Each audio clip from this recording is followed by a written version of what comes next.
Welcome to Jesus in 5. My name's Josh Bolton, and it's my goal to spend 5 minutes with you to find Jesus in the scriptures. Have you recently created something? A painting or craft with your kids?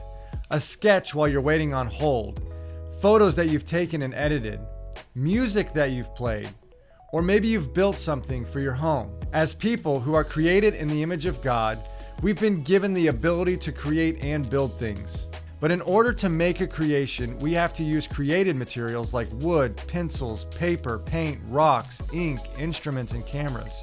And in art, we can only simply recreate what God has already created. When watching art shows like Face Off or Ink Master, I love how the artists get so passionate about their pieces.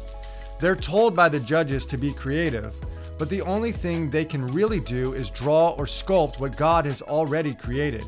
These artists create amazing pieces, and it definitely takes great talent and hard work to accomplish what they do. But God is on a completely different level when it comes to creation.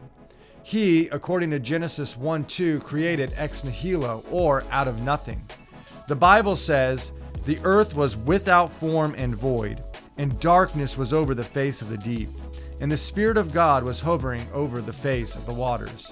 In Hebrews 11:3 says, "By faith we understand that the universe was created by the word of God, so that what is seen was not made out of things that are visible."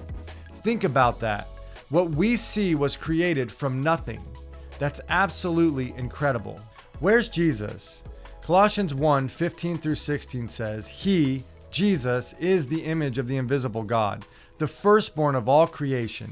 For by him all things were created in heaven and on earth, visible and invisible, whether thrones or dominions or rulers or authorities. All things were created through him and for him." Jesus created all things listed in Colossians 1 from nothing. He is the all-powerful creator of the universe. It seems like it would be impossible to create from nothing, but this isn't a challenge for an all-powerful God. He formed Adam from the dust of the ground, which he spoke into existence, breathed life into his nostrils, and made Eve from Adam's rib. His care for the pinnacle of creation is evident in how he created our first parents.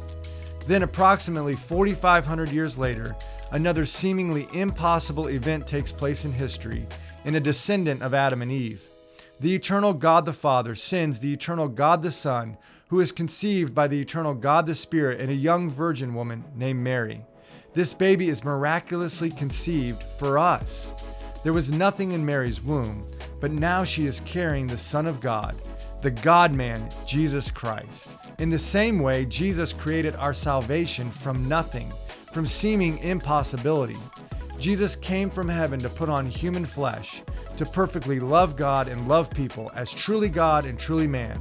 He did this for us because as sinners, we're completely unable to do this. We can't perfectly love God and love our neighbors.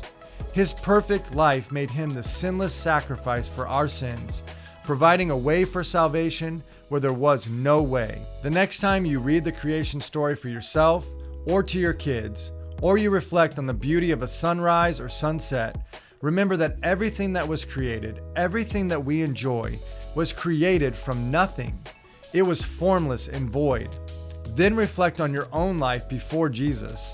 Think about the deadness of your soul, the condemnation you should have received for your rebellion against God, the impossibility of your salvation by your own works, rituals, or striving, and remember that you've been given eternal life from nothing. Nothing you did earn your salvation.